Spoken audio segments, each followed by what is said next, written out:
Hello friends, welcome back to my channel. কেমন আছো তোমরা সবাই? আজকে চলে আসলাম তোমাদের জন্য নতুন একটি রেসিপি নিয়ে। আজকে আমি তোমাদের সাথে শেয়ার করব নিরামিষ দিনের খুব মজাদার একটা রেসিপি, আলু টমেটো দিয়ে পনিরের ডালনা। তো প্রথমেই কিন্তু আমি পনিরগুলোকে এখানে ভেজে নিয়েছি, আর এই পনিরগুলো কিন্তু আমি বাসায় তৈরি করেছি। এইভাবে দেখো কেটে নিয়েছি। যেহেতু আমার কাছে দুধ খুব অল্প পরিমাণ ছিল, পনিরও খুব অল্প পরিমাণে তৈরি করেছি, তো এটাই হয়ে যাবে আমাদের জন্য। এই যে পনিরগুলোকে আমি হালকা করে ভেজে নিচ্ছি, একটু লাল লাল করেই ভেজে নিচ্ছি। পনিরগুলো খুব ভালো হয়েছিল, একদমই ভেঙে যায়নি, খুব ভালো একটা শেপ এসেছে। তো এগুলোকে আমি হালকা করে ভেজে নিয়েছি। তো এর ভিতরে আমি লবণ হলুদ মাখিয়ে কিন্তু এগুলোকে আমি তেলের ভেতরে ভেজে নিয়েছি। আমার এই রেসিপিটা আমার কাছে খুবই ভালো লাগে, বিশেষ করে নিরামিষ দিনে। সবসময় একঘেয়ে ওই সবজি, ভাবলাম যে অন্যরকম একটা রেসিপি ট্রাই করা যাক। এতে যেমন মুখের স্বাদও পাল্টাবে আর খেতেও ভালো লাগবে। তো আজকে যে এইভাবে পনিরগুলো কিন্তু আমার ভাজা হয়ে গেছে। আমি এগুলোকে লবণ হলুদ মাখিয়ে ভেজে নিয়েছি। এই যে এরকম এরকম বাদামি করে ভেজে নিয়েছি। এগুলো কিন্তু মানে খালি খেতেও খুব মজা লাগে। আমার তো খুবই প্রিয় এই পনিরগুলো, মানে ভাজা অবস্থায়। তো আমি কিন্তু পনিরগুলোকে উঠিয়ে নিয়েছি। এখন আমি একটা কড়াইতে তেল দিব, তার ভিতরে আমি দিয়ে দিচ্ছি তেজপাতা, শুকনো মরিচ আর হচ্ছে জিরা। এগুলোকে আমি ফোড়ন দিয়ে নিচ্ছি। এখন আমি এগুলোকে হালকা করে ভেজে নিব। তারপরে এর ভেতরে আমি দিয়ে দিচ্ছি হলুদ। তেলের ভেতরে হলুদ দিলে একটু ভালো হয়। তারপর এর ভেতরে আমি দিয়ে দিচ্ছি সেদ্ধ করে রাখা আলু। আমি কিন্তু এইভাবে বাটাম করে কেটে নিয়েছি আলুগুলো, দেখো লম্বা লম্বিভাবে। তোমরা চাইলে আরও চিকন করে নিতে পারো, ছোটো করে নিতে পারো। আমার মনে হলো যে আমি আজকে এইভাবে, আমরা আগে আলুর বাটাম তৈরি করতাম বা আলুর দম তৈরি করতাম, আমি সেই সাইজেই কেটে নিয়েছি। এভাবেও খেতে কিন্তু খুব ভালো লাগে। আর আমার একদম সবসময় একই রান্না ভাল লাগে না। আমি মাঝে মাঝে নিজেও কিছু অন্যরকম একটা করার ট্রাই করি, বা আবার কমন রান্না করি এরকম।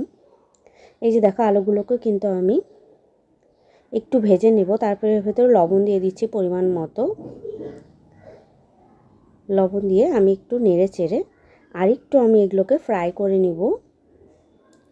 আলুগুলোকে একটু ফ্রাই করে নিতে হবে, কারণ তাছাড়া কিন্তু লবণ না ঢুকলে কিন্তু একদমই ভালো লাগবে না, যেহেতু সেদ্ধ আলু। আলুগুলো ফ্রাই করা হয়ে গেলে তারপরে আমি নামিয়ে নিব। তারপরে আমি কড়াইতে আরেকটু তেল দিয়ে ভেতরে আমি দিয়ে দিচ্ছি আদা বাটা। তারপরে বিভিন্ন শুকনো মশলার গুঁড়াগুলো দিয়ে দিব, ড্রাই স্পাইসগুলো। এর ভেতরে আমি দিয়ে দিচ্ছি জিরার গুঁড়া, তারপর শুকনা মরিচ, হলুদ, লবণ আর হচ্ছে একটু ধনিয়া গুঁড়া। এখন এগুলোকে আমি নেড়ে চেড়ে নিচ্ছি। এগুলোকে নেড়ে চেড়ে হালকা আমি নেড়ে চেড়ে নিব। আরেকটু আমি লবণ অ্যাড করে দিচ্ছি, যেহেতু প্রথমে আমি বেশি লবণ অ্যাড করিনি। তো আরেকটু লবণ অ্যাড করে আমি এগুলোকে ভেজে হালকা ফ্রাই করে নিয়ে এর ভেতরে আমি দিয়ে দিচ্ছি টমেটো। তো শীতকালে কিন্তু টমেটো না দিলেই না, গরমকালে তো শুধু আলু দিয়েই করতে পারো, কিন্তু শীতকাল হলে আমার মনে হয় যে টমেটো দিলে খুবই মজা লাগে এই তরকারিটা, এই ডালনাটা। তো টমেটোগুলোকেও আমি মশলার সাথে দিয়েছি যাতে একটু ভাজা ভাজা করতে পারি, আর টমেটোগুলো একটু সেদ্ধ হয়। অনেকে কিন্তু পিউরিও দেয়, পিউরিও তোমরা দিতে পারো, যে টমেটো সেদ্ধ করে ব্লেন্ড করে নিতে পারো, কিন্তু আমি এই গোটাই দিয়েছি, এটাও সেদ্ধ হয়েই যাবে। আর আমার একটু গোটা গোটাই ভাল লাগে, একদম ব্লেন্ড হলে আমার ভালো লাগে না।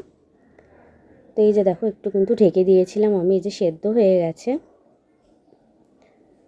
আমি আরেকটু নেড়ে চেড়ে নিচ্ছি, আরেকটু ভেজে নিচ্ছি মশলার সাথে। এগুলো যত ভাজবে তত কিন্তু ভালোই লাগবে, একদম গলিয়ে ফেলবো না আমি। এর ভেতর দেখো ভেজে রাখা আলুগুলোকে আমি দিয়ে দিয়েছি। এখন আমি সবগুলোকে মিক্স করব আর একটু ভেজে নিব। আমি আরেকটু ভেজে নিচ্ছি। নিচে আমি একটু নেড়ে চেড়ে আরেকটু ভেজে নিব। আর এর ভেতরে কিন্তু আমি দিয়ে দিচ্ছি মরিচের গুঁড়া। অনেকগুলোই কিন্তু দেখো আমি ভিডিও করেছি কিন্তু অনেক সময় অনেকগুলো মিসিং হয়ে যায়, তেমন এই পার্টটাও মিসিং হয়ে গেছে। আমি যে মরিচের গুঁড়া দিয়ে ভেজেছি সেগুলো কিন্তু মিসিং হয়ে গেছে। মরিচের গুঁড়া আমি একটু আদা বাটার ভেতরে দিয়ে দিয়েছি, আবার একটু আমি এর ভেতরে দিয়ে দিয়েছিলাম যে আর একটু ঝাল করার জন্য। তারপরে আমি ঝোলগুলো অ্যাড করে দিয়েছি। ঝোলগুলো ফুটে উঠলে, তরকারিটা ফুটে উঠলে এর ভেতরে দিয়ে দিয়েছি আমি পনির। পনির কিন্তু যত বেশি হবে তত মজা লাগবে, যেহেতু আমার কাছে অল্প ছিল আমি অল্পই অ্যাড করে দিয়েছি। তারপরে এটা কিন্তু একটু ফুটে উঠলে নামানোর আগে এর ভেতরে আমি দিয়ে দিচ্ছি গরম মশলা আর একটু জিরার গুঁড়া, সামান্য জিরার গুঁড়া আমি এর ভেতরে দিয়ে দেব। দিয়ে আমি একটু জাল দিব। এই যে এত বেশি আমি ঝোল রাখবো না, হালকা ঝোল রাখবো, যেহেতু ডাল না একদম শুকিয়ে ফেলবো না। এগুলো কিন্তু রুটি ভাত যে কোনো কিছুর সাথেই ভালো লাগবে। এই যে আমার পনিরের তরকারি কিন্তু রেডি। এইভাবে তোমরা বাসায় ট্রাই করতে পারো নিরামিষ দিনে, খুব মজাদার একটি রেসিপি। মাঝে মাঝে মুখের স্বাদও বদল হয়ে যায় এই রকম রেসিপি কিন্তু বাসায় ট্রাই করলে। তো আমার কাছে তো খুবই লোভনীয় লাগছে। তোমরা যদি বাসায় এই রেসিপিটি ট্রাই করো, প্লিজ আমার কমেন্ট বক্সে জানিও তোমাদের কাছে কেমন লেগেছে। তো আজকের মতো এই পর্যন্তই। ইদানিং আমি ব্লগ ভিডিও দিতে পারছি না, আমি রেসিপি ভিডিও দিচ্ছি, তাও হয়তো রেগুলার দিতে পারছি না। তো আজকের মতো এ পর্যন্তই। তোমাদের যদি আমার এই ভিডিওটি ভালো লেগে থাকে, প্লিজ আমার ভিডিওতে একটি লাইক দিও, কমেন্ট করো, আমার চ্যানেলটি সাবস্ক্রাইব করে পাশে থেকো, এবং এই রকম ভিডিও আরও দেখতে চাইলে নোটিফিকেশনটা অন করে নিও, তাহলেই কিন্তু সবগুলো ভিডিও